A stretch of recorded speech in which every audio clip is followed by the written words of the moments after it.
You are standing in the middle of a forest where the sun barely touches the ground. A thin rain falls, but it cleans nothing.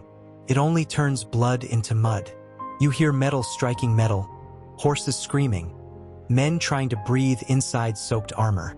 And at the center of that chaos, there is something that should not matter so much.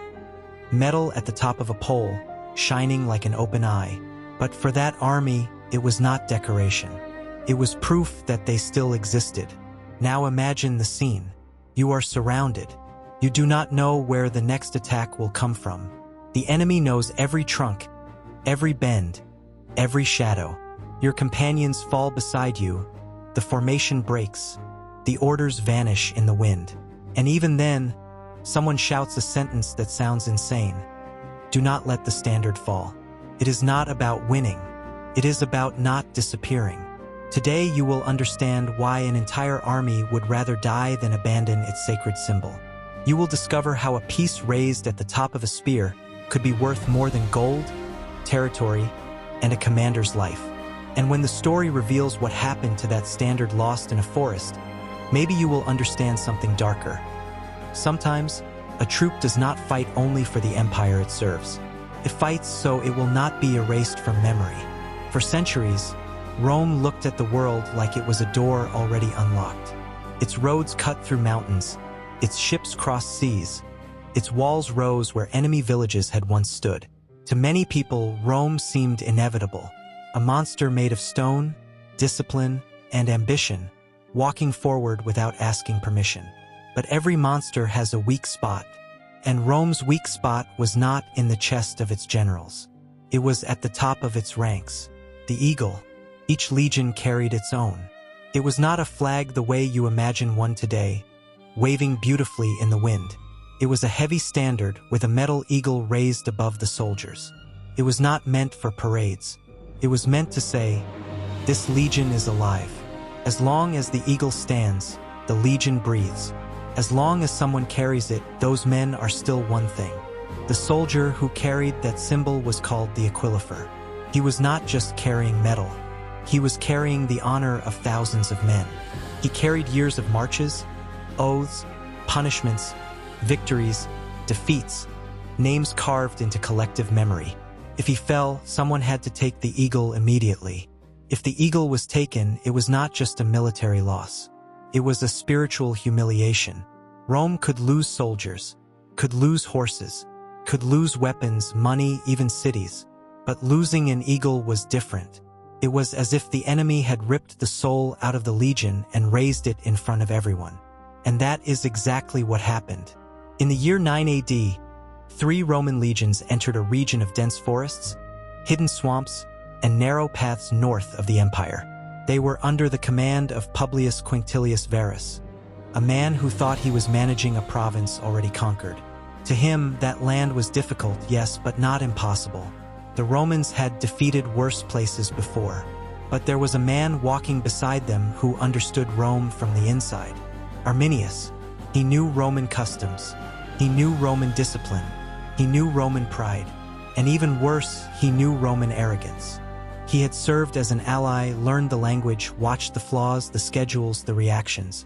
Arminius did not need to defeat Rome on Rome's perfect battlefield. He only needed to lead Rome to a place where Rome stopped being Rome. Then came the trap. The legions marched along tight trails, stretched like a serpent between wet trees. The column was too long. Communication was too weak. The forest swallowed sound. Shields struck branches. Wheels sank into the mud. Rain slipped beneath their clothing and made every step feel like a small sentence. And then the woods opened into screams. It was not a clean battle. It was not that glorious clash painters love to invent later, with perfect lines and illuminated courage. It was ambush. It was confusion. It was fear striking before the blade. Warriors appeared from the sides, attacked, vanished, returned from another point. The Romans tried to form ranks, but the terrain broke them. They tried to advance, but the mud held them. They tried to understand where the blow was coming from, but the forest seemed to fight with the enemy. You need to imagine the terror of a legionary in that moment. He spent his life believing that order saves, that formation saves, that obedience saves. And suddenly none of that works. The man to his left disappears. The one to his right stumbles. The centurion shouts, but his voice is lost. The enemy does not give him the gift of appearing whole. Comes in pieces. A shadow, a spear, a shout behind you, and in the middle of all that, the eagle still has to remain standing. Because if it falls, the news travels faster than blood. The legion is breaking. The Romans tried to regroup. They tried to break through. They tried to turn the forest into a battlefield, but the forest refused. Every meter came at a price. Every night was worse than the day. And the men still breathing knew they were far from home, far from help, far from anything that looked like salvation. And it was at that point that the enemy realized he did not need only to kill Romans.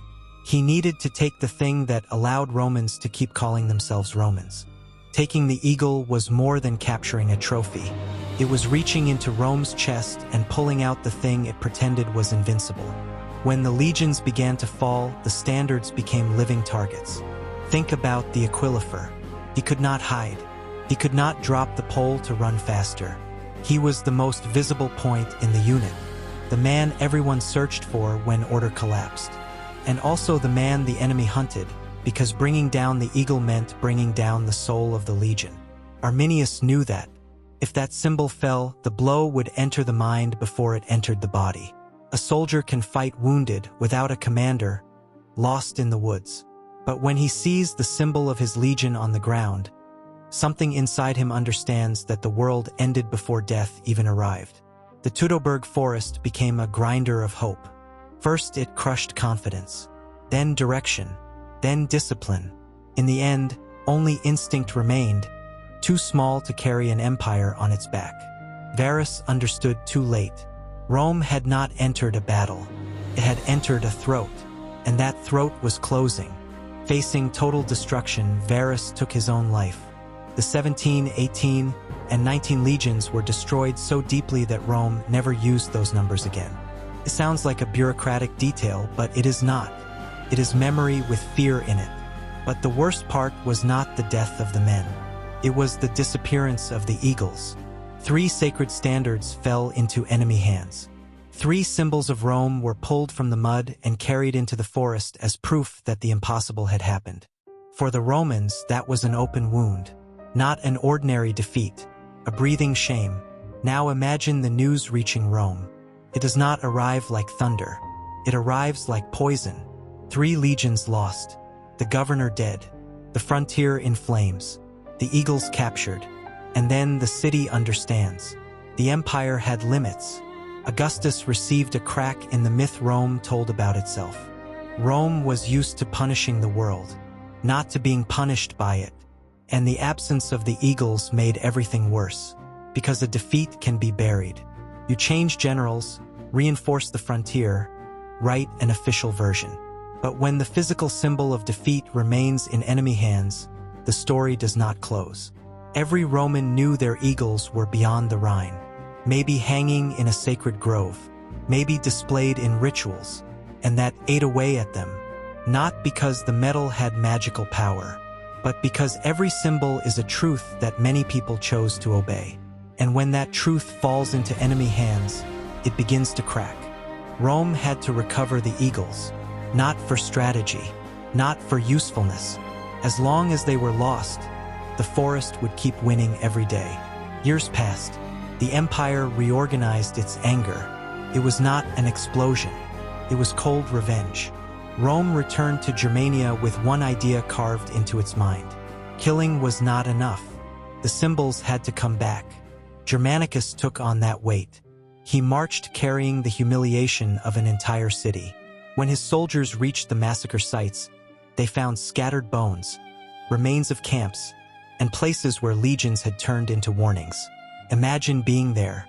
You are a Roman soldier years after the tragedy. Maybe you did not know any of those dead men, but you know the uniform, the shields, the names of the units. You look at the bones and understand that Rome is not a wall. It is a promise that only stands as long as men are willing to bleed for it. So the Romans buried the dead. But burying the dead was only half the mission. The other half was hidden like an ember of shame inside the forest. And that is when the hunt for the eagles truly began. One of them was recovered years later. Another also returned to Roman hands. The third took longer. Each recovery was celebrated as if a piece of the empire had been stitched back together. It was the people looking at that medal and saying, "We are still who we say we are." But notice how strange that is. Rome could manufacture another eagle. It had metal, craftsmen, and wealth. It could order 100 new standards. But no replacement would solve the problem, because the value was not in the shape. It was in the continuity. That specific eagle had marched with men and hands that had already turned to dust. Replacing it would mean admitting that memory is disposable. And an army that treats its memory as disposable begins to lose before the battle. Orders push the body for a few hours. A symbol pushes the soul for generations. That is why a troop crosses smoke to lift a fallen flag. From the outside, it looks insane. From the inside, it is simple. If that stays on the ground, it was not just one man who fell. It was everyone. A flag protects no one. It does not stop arrows. It does not hold back swords. It does not heal wounds. But it plants a silent sentence inside the minds of thousands of people. As long as this still stands, we are not finished yet. Arminius understood that. He did not only destroy soldiers. He attacked the story that held Rome together. He showed that the machine could jam, that discipline could dissolve. But Rome understood too. And when it recovered its standards, it was not just rescuing metal. It was rescuing the right to tell its own story without ending in the forest. But one darker question still remains. What happens when an army realizes the flag is worth more than the men who carry it? The answer is cruel.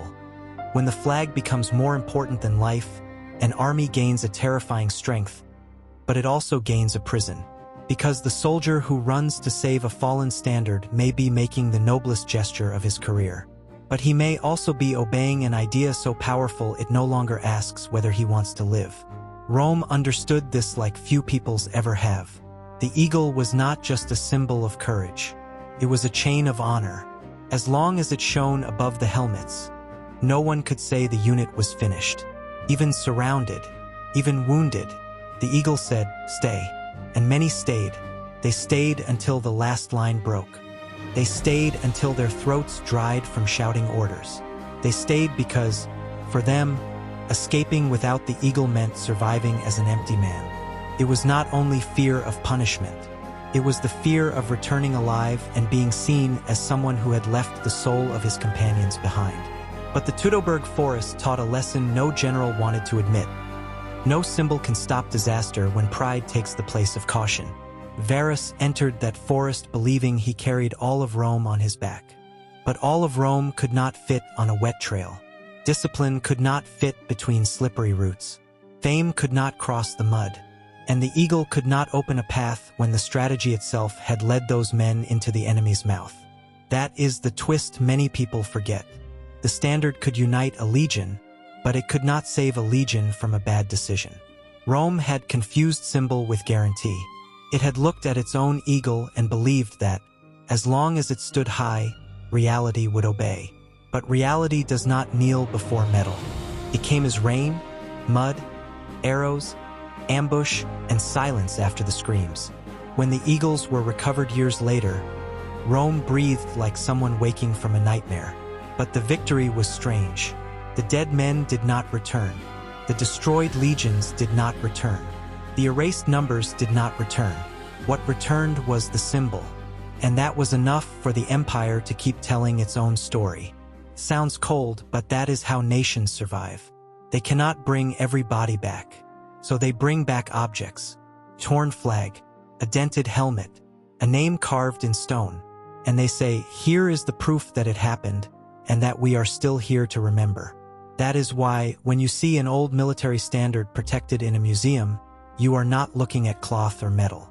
You are looking at the human attempt to put order into things too violent to fit inside words. In the case of the Roman eagles, that was even deeper. They told the living that the dead had not vanished completely. They told new soldiers that the legion was greater than any one man. They told enemies that Rome could be wounded, but it would return. except it was never small. The eagle was portable memory, a battlefield altar, and when it disappeared, Rome felt as if a piece of its own name had been stolen. Arminius won because he understood that wars do not end when bodies fall. Wars continue inside the symbols that remain. He did not need to occupy Rome. He only needed to make Rome remember that it could lose what it considered sacred. And Rome, by searching for the eagles, answered in the only way it knew how, by turning humiliation into ritual. Maybe that is what makes the story so powerful. It is not just about an ancient empire. It is about any group afraid of disappearing. A family keeps a photograph. A city rebuilds a square. People protects a song. An army saves a flag. They are all saying the same thing. Do not let them say we did not exist. In the end, the flag that army refused to abandon carried the invisible weight of everyone who had marched before. When a soldier looked at it through the smoke, he did not see only an order. He saw company. He saw the dead beside him. He saw the road already traveled. He saw the reason to take one more step when his body begged for the ground. And maybe that is why men crossed destroyed fields for a piece of cloth. Why they faced spears, arrows, and fire to raise something that, in practical terms, saved no one. Because sometimes what saves you is not the object. It is the idea that something has not fallen yet. The forest defeated 3 legions, but it could not close their story. The eagles came back, not all at once, but enough for Rome to say we were broken, but not erased. And that is the difference between defeat and disappearance. Defeat is falling. Disappearance is no one caring that you fell. The eagles prevented that. Even captured, they kept forcing Rome to remember. Maybe that is the deepest function of a military flag. Not to promise victory, but to prevent forgetting. Because everyone promises victory. Almost no one can bear remembering. That is why some armies refuse to abandon a flag. Not because it is worth more than life, but because, without it, the life of those who died can become only a number. And numbers are the coldest way history has found to bury people twice. If you liked this video and this story taught you something, subscribe and hit like, because the next story is even more interesting. Thank you so much for watching. Take care.